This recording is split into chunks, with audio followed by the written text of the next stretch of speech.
आखिरकार जो कुछ भी आप अपने जीवन में करना चाहते हैं उसे लेकर आप में कितनी स्पष्टता है, इसी से सब तय होता है। हमेशा ऐसा होता है, हाँ या ना?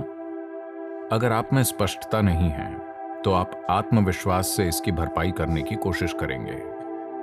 आत्मविश्वास स्पष्टता का एक बहुत ही खराब विकल्प है। यह ऐसे है मानो कोई व्यस्त हाईवे है, गाड़ियां तेज रफ्तार से दौड़ रही हैं, आपकी नजर साफ नहीं है पर आप में आत्मविश्वास है।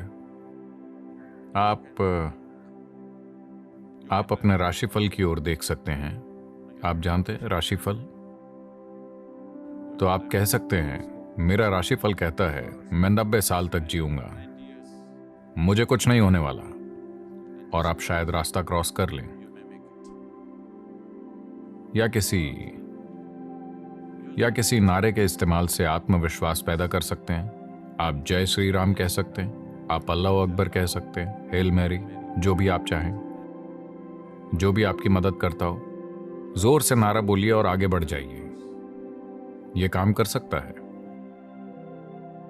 संयोग से या किसी ड्राइवर की करुणा के कारण।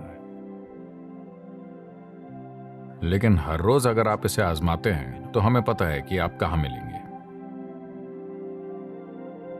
एक दिन शायद आप विश्वास के भरोसे पार चले जाएं। तो आत्मविश्वास स्पष्टता का विकल्प नहीं है।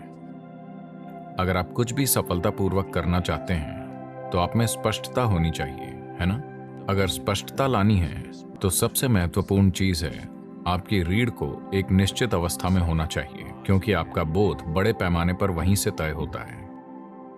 देखिए, रीढ़ केवल एक भौतिक पदार्थ नहीं है, इसके द्वारा सूचनाएं भेजी जाती हैं। यह एक गहरा संचार नेटवर्क है। अगर आप इसे खो देते हैं या अगर यह असंवेदनशील हो जाती है तो आप नहीं जानते आप क्या खो रहे हैं। आप कुछ ऐसा खो रहे हैं जो अद्भुत है। तो यह सिर्फ शरीर का एक हिस्सा नहीं है, यह हमारे सिस्टम में होने वाले संचार का आधार है ना? मेरुदंड यानी रीढ़ अकेली वस्तु नहीं है, यह कई चीजों का जटिल मेल है।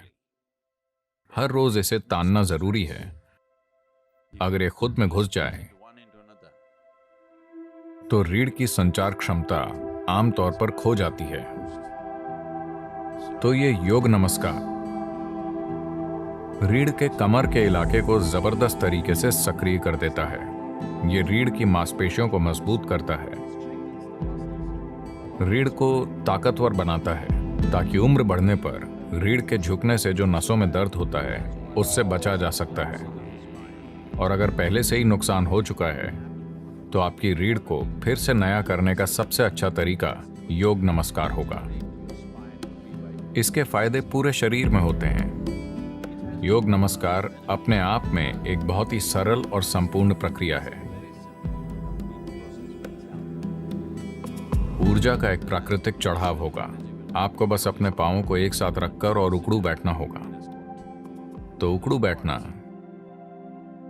सबसे अच्छा है।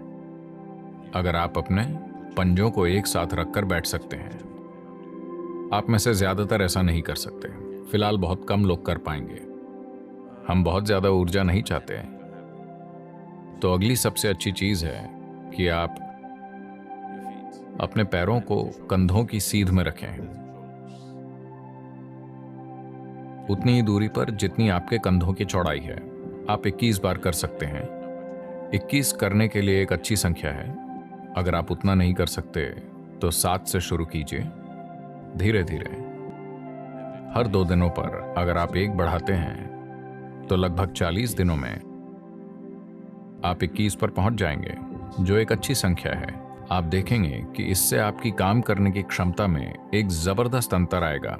अगर आपकी बुद्धिमानी, आपकी बुद्धि की तीव्रता को मापने का कोई तरीका हो तो आप अंतर आता हुआ देख पाएंगे। सिर्फ इसलिए कि आप रीढ़ को आराम देने और उसे सक्रिय करने के लिए कुछ आसान सी चीजें कर रहे हैं।